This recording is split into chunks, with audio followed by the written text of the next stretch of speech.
Questions हमने discuss कर Pakistan affairs की हम जो है पास्ट की कुछ क्वेश्चंस जो है सिलेबस के ओरिएंटेड डिस्कस करेंगे।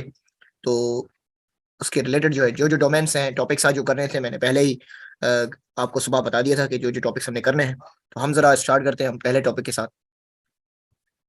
जी पहला टॉपिक है excuse me sir. Mujaddid Al-Abbadi से।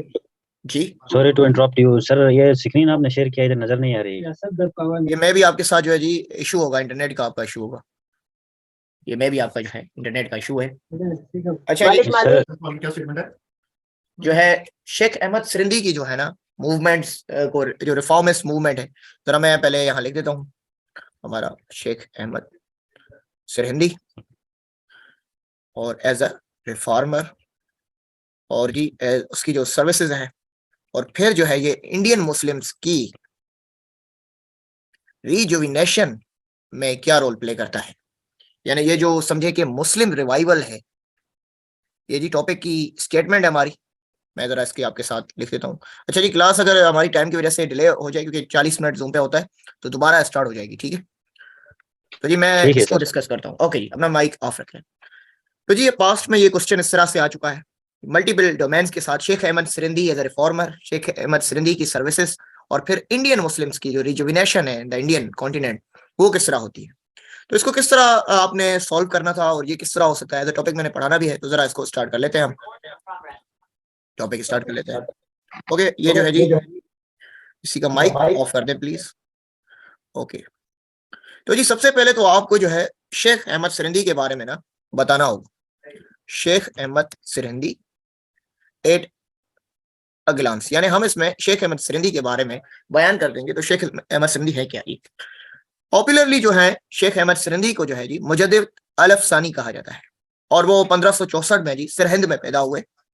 उन्होंने अपनी अर्ली एजुकेशन जो है वो अपने फादर जो है शेख अब्दुल अहद से हासिल की, और वो जो सिरहिंद के सबसे बड़े जो रिनाउंड स्कॉलर्स थे उनसे उन्होंने लेटर ऑन एजुकेशन हासिल की। जब जी उन्होंने अपनी कंटेम्प्रेरी एजुकेशन कंप्लीट की तो वो जो है जी फॉलोअर बन गए एक बड़े आलिम के, उस टाइम के, जो ख्वाजा मोहम्मद बाकी बिल्ला था। और इसी जो है उनकी जो है काबिलियत को और एबिलिटीज को देखते हुए कुछ ही अरसों के अंदर उनको नक्शबंदी जो है स्टेटस जल्द ही टाइम में मिल गया। अब ये नक्शबंदिया जो स्टेटस है वो बेसिकली सूफीज जो थे इंडिया में, वहां से उनको ये ऑर्डर मिलता है। ये नक्शबंदिया ऑर्डर रिवाइव हो रहा है। तो ये जो आपने थोड़ा थोड़ा शेख अहमद सिरंदी के बारे में यहाँ पर पहला जो आपका हेडर हो गया उसमें आपने शेख अहमद सिरंदी के बारे में बता दिया 3-4 लाइनों में। उसके बाद जी आपने बतानी है कि कंडीशंस क्या थी सब कॉन्टिनेंट की उस वक्त जो है ड्यूरिंग अकबर सिरा। कंडीशंस क्या थी, ये दूसरा आपका हेडर। अच्छा, ये पहला हेडर जी, सेकंड हेडर आपका। अब जरा जो कंडीशंस थी, अगर हम बात करें स्टार्टिंग में अकबर जो था वो सबसे ज्यादा जो है जी रिलीजियस पर्सन होता था अकबर। और फिर अकबर की अगर हम बात करें, जो स्कॉलर है दरबार अकबरी में, ये मैं कुछ रेफरेंसेस भी आपके साथ लिख देता हूँ। दरबार अकबरी जो है एक किताब है कि इसमें जो है मोहम्मद हुसैन आजाद अपनी किताब में लिखता है। दरबार अकबरी में मोहम्मद हुसैन आजाद, ये बाद में मैं आपसे शेयर कर दूंगा डेटा, ठीक है। मोहम्मद हुसैन आजाद अपनी दरबार अकबरी जो है किताब में लिखता है कि ये जो अकबर की नेचर थी स्टार्टिंग में वो काफी कंप्लीटली रिलीजियस था, लेकिन उसकी जो ये जो है पीस लविंग नेचर जो है बाद में उसने इसीलिए इंट्रोड्यूस की, जिसको हम अन इस्लामिक जो है वो नेचर कहते हैं, वो इसीलिए हासिल की ताकि वो पॉलिटिकल बेनिफिट्स ले सके। और इसी पॉलिटिकल बेनिफिट्स के लिए उसने जो है हिंदूज के साथ जो है शादी करना चाहिए, और फिर ये दीन अकबरी इंट्रोड्यूस किया। बेसिकली दीन अकबरी जो था वो एक मिडिल ग्राउंड था to make a cordial relationship with Hindus and and gaining the political benefits. अच्छा जी, इसके बाद क्या होता है जी, और इसी वजह के बाद जो है दीन अकबरी इंट्रोड्यूस होने के बाद जो है नंबर ऑफ हिंदू कस्टम्स जो है और प्रैक्टिसेस जो है वो स्टेट ऑफ इंडिया का पार्ट बन जाते हैं। और अकबर इसी सेंस में इंडियंस को लेवरेज देता है जब वो जिजिया को माफ कर देता है। अब ये जिजिया जो है वो टूल टैक्स होता है। अब इसी टाइम में इबादत खाना जो है वो बनाया जाता है, इबादत खाना, जहां पर हर दिन हर फ्राइडे को जो है गैदरिंग होती है, और फिर सूफी सेंट्स और हर्मिट्स वहां पे मौजूद होते हैं। और फिर वो जो बादशाह थे वो उनको जो है बेनिफिट्स अवार्ड्स दिए जाते हैं। अब एक और यहाँ पर एक स्कॉलर है जिसका जी यहाँ पे मैं आपको बताता हूँ ये जो है किस तरह जो है ये सेक्टेरियनिज्म और ये फिर किस तरह रिवाइव होता है इसमें। तो जी ये एक और राइटर है जी, मुल्ला अब्दुल कादिर बयानी। मुल्ला अब्दुल कादिर बयानी जो है जी वो अपनी किताब में लिखता है कि यही जो स्कॉलर्स थे, जो जिनको या ये जो सूफीज थे जो इबादत खाना में बैठा करते थे फ्राइडेज को, उनको फिर जो अवार्ड्स मिलते थे, यही अवार्ड जो है बिल्कुल बेसिस बन गए, जिसकी बेसिस पर वो जो एक दूसरे को उलेमास थे वो अपने एक दूसरे को एनमिटी कंसीडर करने लगे और उन्होंने फतवा देना शुरू कर दी कि एक दूसरे को काफिर और हेरेटिक कहना स्टार्ट कर दिया। इसी सेंस में जो है मिडिल ग्राउंड जो है हिंदुइज्म और इस्लाम के बेसिस में लाने के लिए अकबर ने 1581 में जो है जी ये दीन इलाही को इंट्रोड्यूस कर दिया। और फिर जो है जी एक और स्कॉलर है जी, मैं जरा ये आपके साथ स्क्रीन बड़ी कर देता हूँ। I think we have to write there. Okay ji, अच्छा जी, एक और स्कॉलर है जी, रेफरेंस के साथ आप डेटा को फैक्ट करें जी। ये लंदन यूनिवर्सिटी का स्कॉलर है ji, Peter Hardy, London school university का पीटर हार्डी। और पीटर हार्डी कहता है कि भाई ये जो दीन इलाही था, बेसिकली दीन इलाही जो है वो इमेच्योर मिस्टिकल था, यानी आप कहते हैं कि मुस्तफाना था, it was illogical, it was just introduced to get the political benefits by the Akbar. अच्छा जी, फिर अब जरा हम ये तो आपने जो है अकबर के दौरान सब कॉन्टिनेंट्स में क्या स्टेट्स थी, सिचुएशन क्या थी, मैं आपको एक complete question to the answer, क्योंकि हमसे पूछा ये गया है कि उसने इंडियन मुस्लिम की रिजुविनेशन किस तरह की। तो जी थर्ड हेडर जो इसका बनेगा वो ये बनेगा कि उस वक्त मुस्लिम्स की रिलीजियस कंडीशंस क्या थी। रिलीजियस कंडीशंस को भी आपका थर्ड हेडर क्वेश्चन का। अच्छा जी, अगर हम बात करें तो उस वक्त जो मुस्लिम्स थे वो उन्हीं सूफीज और वही जो है जो दीन इलाही ही एक अकबर के दीन इलाही पर चलने वाले स्कॉलर्स ने लोगों को इस बात पर यकीन दिला दिया था कि लोग जो है करामात और मिरेकल्स में बिलीव करने लग गए थे और सेंट्स पर वो ज्यादा यकीन रखते थे। और फिर इसी टाइम एक और जिसको कहते हैं पैंथियस्टिक जो डाइटी थी, ये जो है इब्ने अरबी की वादतुल जो है वजूद की कॉन्सेप्ट की, तो ये भी उस टाइम जो है फिर इंट्रोड्यूस हो गई कि जो है लोग इस बात पे बिलीव करने लगे और फिर शरीयत के अगेंस्ट होना स्टार्ट कर दिया लोगों ने। तो फिर शरीयत वादतुल वजूद और वादतुल शुहूद को थोड़ा एक्सप्लेन कर दो। देखिए, वादतुल वजूद और वादतुल शुहूद का कॉन्सेप्ट ये है कि गॉड जो है ना, गॉड मतलब समझ लें कि हम जो है वो रिफ्लेक्शन ऑफ द गॉड है। This is called Wahdatul Wujood. This is given by the Ibn Arabi, because we are the reflection of God and we are not different. And wadatul shuhud means we are the shahadat of the God, we are the creatures of the God and we are completely different. That is given by the Mujaddid al-Afsani. I will later discuss this. Okay, keep calm. ये हमारे साथ ही live physical class भी हो रही है। अच्छा, फिर जी हम बात कर रहे हैं कि जो ये जो शरीयत का कॉन्सेप्ट था उसको भी कंप्लीटली उन्होंने रिगार्ड कर दिया, एक्सटर्नल और सुपरफिशियल कॉन्सेप्ट कर दिया, और फिर वो सुन्ना से डिफरेंट कॉन्सेप्ट पर चलने लग गए। और फिर ये जुरिस्प्रूडेंस जो था, उलेमा ने जुरिस्प्रूडेंस, इजमा और इत्तेहाद का जो कॉन्सेप्ट है ये बरसगीर में इंट्रोड्यूस हो गया, और फिर उन्होंने कुरान और सुन्ना के कॉन्सेप्ट को कंप्लीटली नेग्लेक्ट कर दिया, और फिर ये जो दीन इलाही का कॉन्सेप्ट था वो वहां पर सर्वाइव करने लग गया। तो फिर जी हम जरा इस पे शेख अहमद सिरंदी के अब रिफॉर्म्स की बात करते हैं। तो जी चौथा हेडर आप बना लें अपना, यहां से अब क्वेश्चन का आगाज होता है जी। इफेक्ट्स क्या थे, इफेक्ट्स ऑफ शेख सिरंदी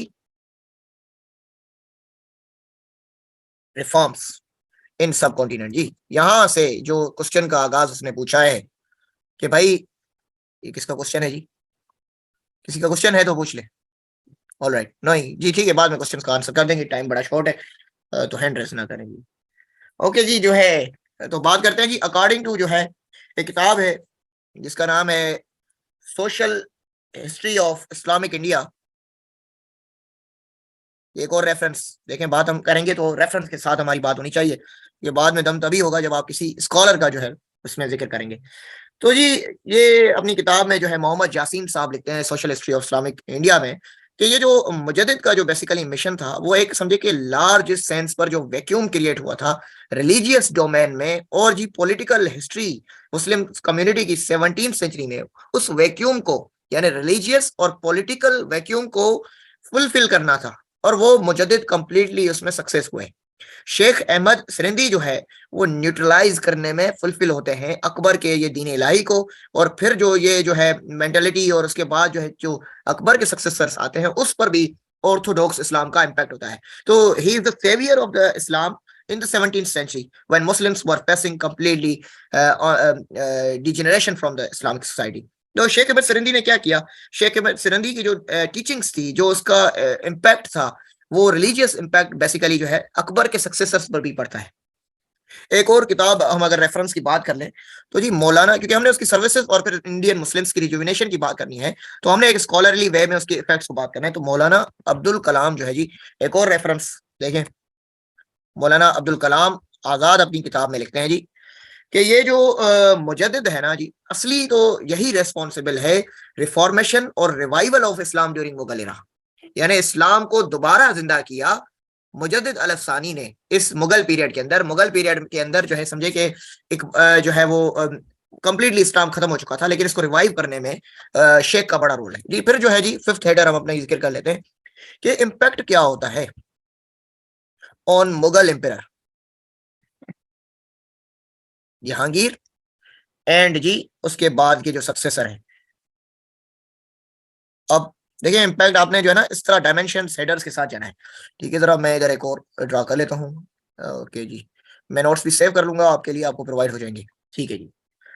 तो जी अगर हम इसकी बात करते हैं जहांगीर के सेंस में, तो जी 3 खत जो है वो भेजता है। सबसे पहला जो है जी शेख सरंदी जो है लेटर लिखते हैं, ये जी letters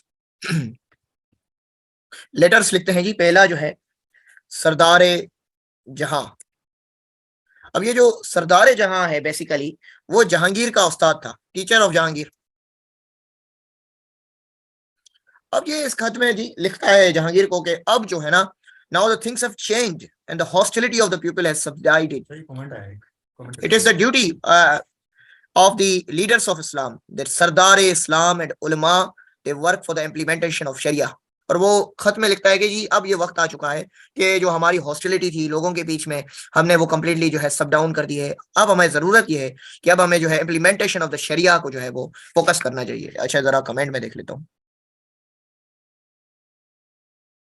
ji, social history of Islamic India, this one. आप, मैं स्पॉट लाइट ओपन करके आपको बता दूं जी, ये है social history of Islamic India, और फिर ये मौलाना अब्दुल कलाम आजाद, ठीक है जी, ओके। अच्छा जी टेक्स्ट पर आ जाते हैं वापस। ओके जी, दूसरा लेटर जो है, अब यहाँ लेटर में आपने देखा कि इम्प्लीमेंटेशन ऑफ शरिया पर बात हो रही है। दूसरा लेटर खाने जहां को। अब खाने जहां जो है वो जी कोर्ट ऑफिशियल था जहांगीर का, यानी कोर्ट ऑफिशियल ऑफ जहांगीर। खाने जहां को जी ये बात की जाती है कि ये जो अब टाइम आ चुका है कि अब हम लोगों को जो है द वे ऑफ ट्रुथ, यानी जो अहलुल हक है, दीनुल हक है, उसके बारे में जो है स्प्रेडिंग करें, इस्लाम को प्रोपेगेट करें कंप्लीट सोसाइटी में, and we should protect Islam against others. तो जी इस खत की बेसिस पर वो जहांगीर के जो पॉलिसीज में है बड़ा इम्पैक्ट क्रिएट होता है, और फिर जहांगीर काफी शेख से मुतासिर होता है, और इन फ्यूचर जो है वो जहांगीर जो है एक कोर्ट मीटिंग अरेंज करता है जी शेख अहमद सरदी के लिए। और शेख अहमद सिरंदी के लिए ये जी एक आपका इसके अंदर सब हेडर आ जाता है, एड्रेस ऑफ शेख अहमद सिरंदी। यहाँ पर शेख अहमद सिरंदी जो है एड्रेस करते हैं। यहाँ पर शेख अहमद सिरंदी बात करते हैं कि जी ये जो किंग के सामने जो ये प्रोस्ट्रेशन की जाती है इसको बंद कर दें, यानी सजदा करना किंग को, क्योंकि जहांगीर वो एम्पेरर था जिसने शेख को जेल में भी रखा था बिकॉज ऑफ दिस फैक्ट। और फिर जहांगीर जब शेख से इंस्पायर होता है, तो ये जो देखिए अब इस्लामिक रिजुविनेशन हो रही है, यहाँ से हमने आगाज किया कि खतूत में शरिया की इम्प्लीमेंटेशन, और फिर जो है ji protection and propagation of Islam, और फिर इस्लामिक प्रिंसिपल्स मुस्लिम्स के एड्रेस हो रहे हैं कि भाई ये जो किंग को सजदा किया जाता है, ये जो बलबान ने इंट्रोड्यूस किया था सजदा एंड पेबोस, और फिर वो 12वीं सेंचुरी से आता रहा था, इसको बंद कर दो। उसके बाद ये जो है जी मुस्लिम्स को इजाजत दे दो ताकि वो काओ को स्लाटर करें, यानी काओ स्लाटर यानी कुर्बानी करें। तो उसके बाद ही ये जो रिलीजियस इनोवेशन हैं इसको सीज कर दिया जाए, और जी उसके बाद ये जो काजी है और एहतिसाब जो इदारा है उसको रेस्पॉन्ड किया जाए, और उसके साथ ही डिमोलिश जो मस्जिदें हो चुकी हैं उसको फिर से रीबिल्ड किया जाए। तो जी एम्परर ने इसके थ्रू इसकी एड्रेस पर रॉयल डिग्री दी। और फिर जो है जी एक और किताब का हवाला दिख लें, एहसानुल्लाह जी अपनी किताब में लिखते हैं, इस किताब का नाम है जी हिस्ट्री ऑफ इंडो पाक। इस किताब के अंदर एहसानुल्लाह जी लिखते हैं कि हमने देखा कि after more than half century struggle for life and death, Islam जो है ji out of its agony and the Muslim heaved a sigh of.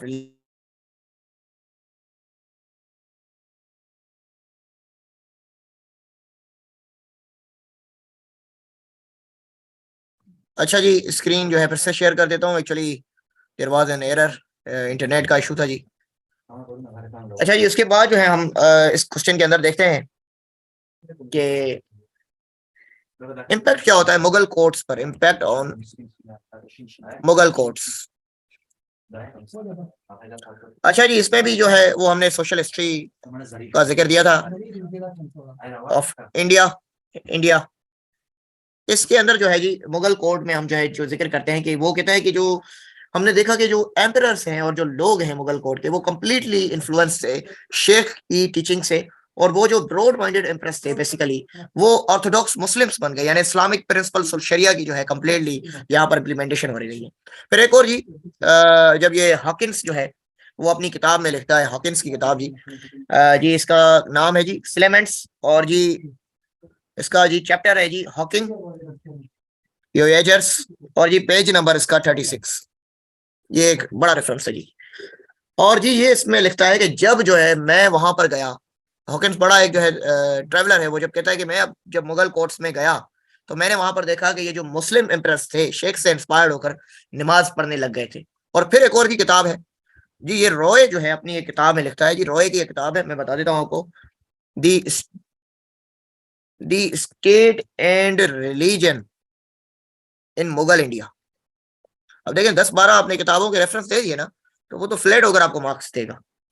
यहाँ पर वो जी ये लिखता है कि मैंने देखा कि जहांगीर जो है अपनी ड्यूटीज और मुस्लिम्स की जो सवरेनिटी है उसको प्रोटेक्ट करने में और इंटरेस्ट और फ्यूचर सेंट्रिक जो है वो पॉलिसीज बना रहा था। ये अपनी एक दास्तान में लिखता है। फिर जी हम कुछ इवेंट्स लिख लेते हैं कि ये रिजुविनेशन के सेंस में क्या बात होती है। हम जी इवेंट्स लिखते हैं तो इवेंट्स में भी एक बुक का रेफरेंस देख लें। अब ये जी जहांगीर की अपनी किताब है तजुक्रे जहांगीरी, और जी इसका पेज नंबर 240 जी, ये जी एक और रेफरेंस हो गया पेज नंबर 240।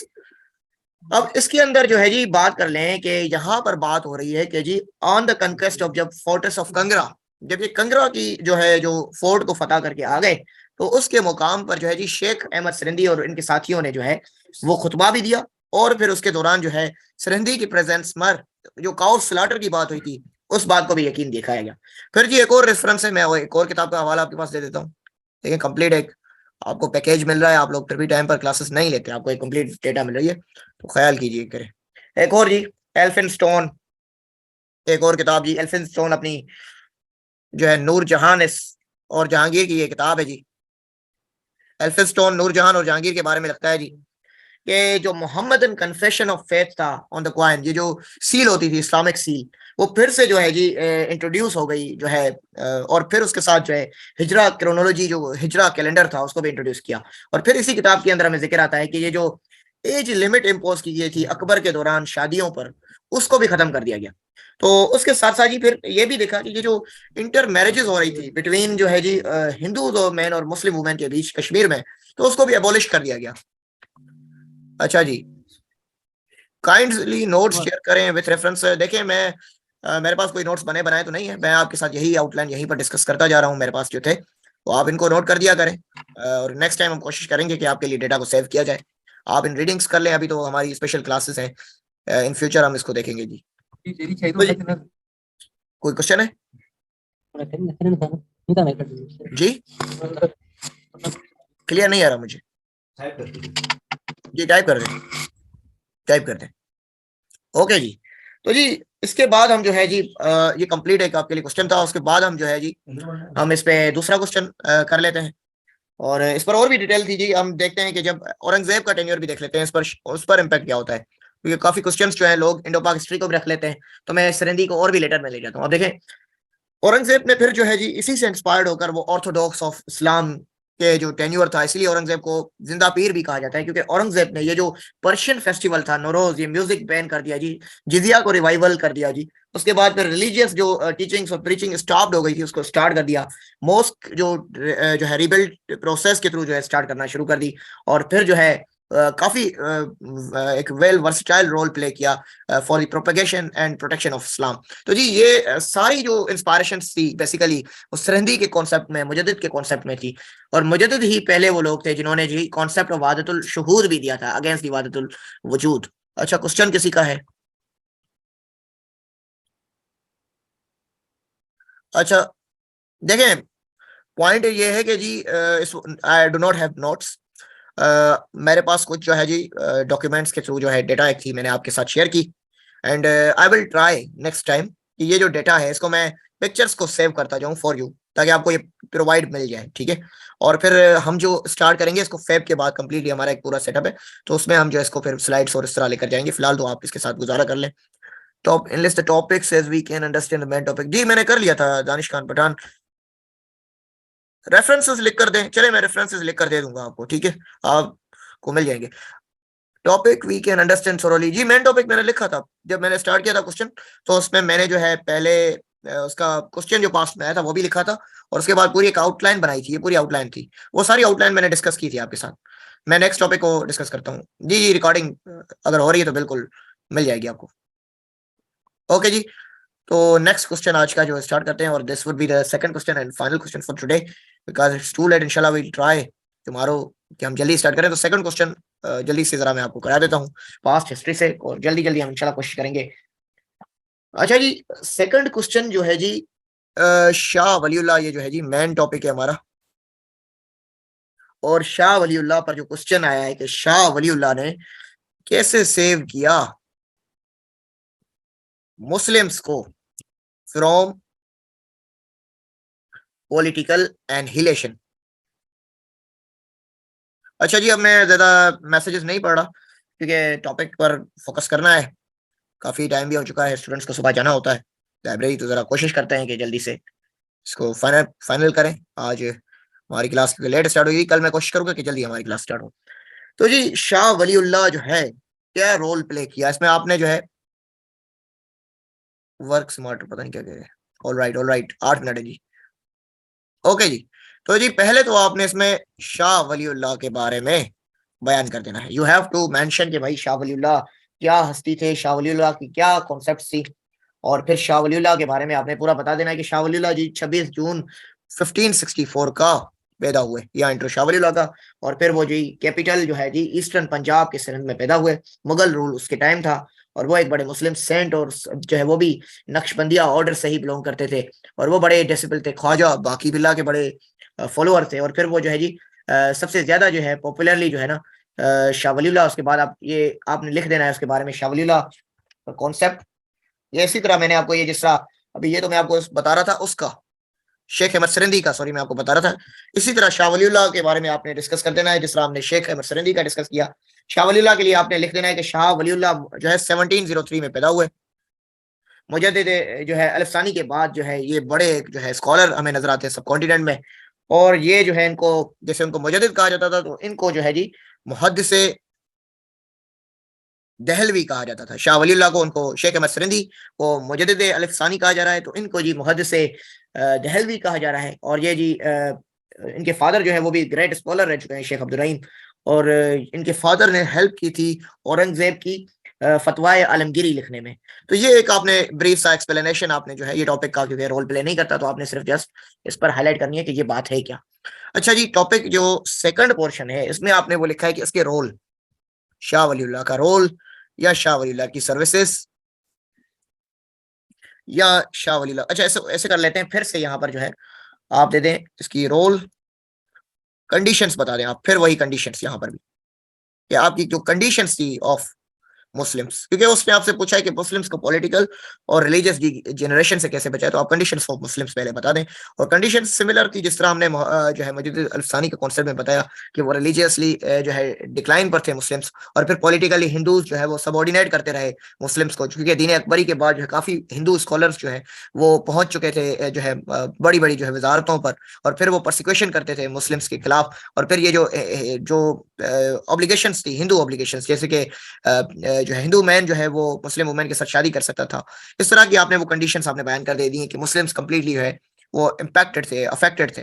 तो फिर यहाँ पर जो मेजर क्वेश्चन आपका यहाँ से स्टार्ट होता है जी, हेडर, रोल और सर्विसेज शाह वलीउल्लाह की, या शाह वलीउल्लाह ने किस तरह रोल प्ले किया पॉलिटिकल एनिलेशन और रिलीजियस डिजेनरेशन मुस्लिम्स को बचाने के लिए।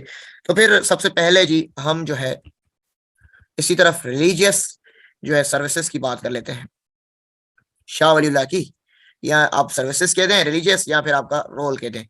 ये रोल क्या प्ले किया जो है आप इसको saving from Muslim from religious जो है डिजेनरेशन। पहला यानी इसका आप देखें हम इसको रोल प्ले कर रहे हैं, दिस वन। मैं जरा ड्रा कर देता हूँ आपके लिए। ओके जी, तो सब हेडर के साथ हम चलते जाएंगे। मैं सब हेडर यहाँ से स्टार्ट कर देता हूँ। तो नीचे जो भी आएंगे वो आप समझ लेना कि सब हेडर्स ही हैं। अभी हम इसमें भी जो है जी कुछ किताबों के रेफरेंसेस देंगे, और इसमें जो जी हम किताब का रेफरेंस देंगे, यही इस टाइम जो है जी स्कॉलर है मुल्ला अब्दुल कादिर बेदानी। ये जी रेफरेंस है, this is a reference, not the topic but it is a reference. इसकी हम जो है जहन में बात करेंगे, दिस इज अ रेफरेंस। अच्छा जी, क्लास जो है ओके जी, जो इसके अंदर हम फैक्टर्स को बात करेंगे कि शाह वलीउल्लाह के टाइम में जो है जी मुस्लिम कंप्लीटली रिलीजियस डिक्लाइन पर थे। तो रिलीजियस डिक्लाइन पर थे, तो जी इंडियन मुस्लिम की ये जो स्ट्रॉन्ग जो इनोवेशंस थी उस वक्त, जो सूफीज और क्लैरिक्स की वजह से, इलिटरेट क्लैरिक्स जो है वो टॉप कर गए थे, और उन्होंने जो है जी अपना जो है शरीयत के अगेंस्ट लाज देना शुरू कर दिए थे। तो इस वक्त सेक्टेरियनिज्म बहुत ही राइज पर था। तो इस वक्त शाह वलीउल्लाह ने पहले तो जी टैकल किया अगेंस्ट जो है जी सेक्टेरियनिज्म। मैं जरा हेडर्स नहीं बना था आपके साथ, क्योंकि this is an time taking process. I will share the data. तो जी इस वक्त रिलीजियस सिचुएशन क्या थी पहले, उस वक्त जो है हिंदू बिलीव्स रिलीजियस और जो है रिचुअल्स काफी इन्फ्लुएंस कर रहे थे मुस्लिम्स को, और मुस्लिम्स जो है स्ट्रॉन्ग रिलीजियस जनरेशन पर थे। तो शाह वलीउल्लाह ने सबसे क्या किया पहले जी, होली कुरान को जी ट्रांसलेट किया पर्शियन में, ट्रांसलेशन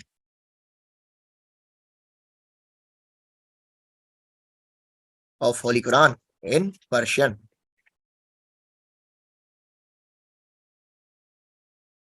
मोहम्मद इस्लाम, काफी टाइम हो जाएगा इस क्वेश्चन को पढ़ते पढ़ते। आई वुड से कि जो नेक्स्ट मैं आपको क्वेश्चन पढ़ लेता हूँ, क्या कह रहे हैं जी। In Pakistani version, Akbar is always considered destroyed of religion, while Aurangzeb Alamgir is savior of the religion. In fact, Akbar always tried his best to strengthen the prolong the Muslim rule by taking Muslim non-Muslim। जी बिल्कुल जी सही कह रहे हैं। Akbar basically जो है ना वो एक पीस चाहता था, और अकबर जो था वो उस वक्त उसने पॉलिटिकल बेनिफिट्स हासिल करने के लिए अपनी एक दीन इलाही इंट्रोड्यूस की थी। बट अच्छा जी, by taking non Muslim in kingdom, while Aurangzeb based on non Muslim abuse non Muslim considered his enemy, both of them had fully contributed in this regard. I think Pakistan must incorporate actual and real story। अच्छा जी, मैं आपकी बात से inspire करता हूँ, बिल्कुल you are ready जो है। बट आई वुड से कि जो आलमगीर है ना, इसने जो मुस्लिम्स की जो रिलीजियस जनरेशन है उसको खत्म करने में बड़ा एक रोल प्ले किया है, क्योंकि वो जो इस्लामिक शरिया इम्प्लीमेंटेशन थी ना, रिलीजियस वायलेशन अकबर के टाइम में बहुत ही ज्यादा हो चुकी थी। ये सेक्टेरियनिज्म का कॉन्सेप्ट, ये जो है यूनिटी जो मुस्लिम्स की हो, उसको divide and rule play policy जो है बाद में वो इंट्रोड्यूस हो गई अकबर के बाद। दो कि अकबर जो है वो एक गुड लीडर था, बट पॉलिटिकल बेनिफिट्स उसको जो है की सेंस में उसने दीने इलाही को इंट्रोड्यूस किया। अच्छा जी, क्लास ये जो है हमारी एंड होने वाली क्लास, मैं जरा एक इसी क्वेश्चन को एंड करने के लिए आपको जो है फिर से लिंक भेज देता हूँ, क्योंकि we only get 10 to 15 minutes more to end this question before ending the completely question. मैं आपको लिंक दोबारा सेंड कर देता हूँ जी। एक न्यू मीटिंग कर लेते हैं, वेट कीजिएगा न्यू मीटिंग के होने का।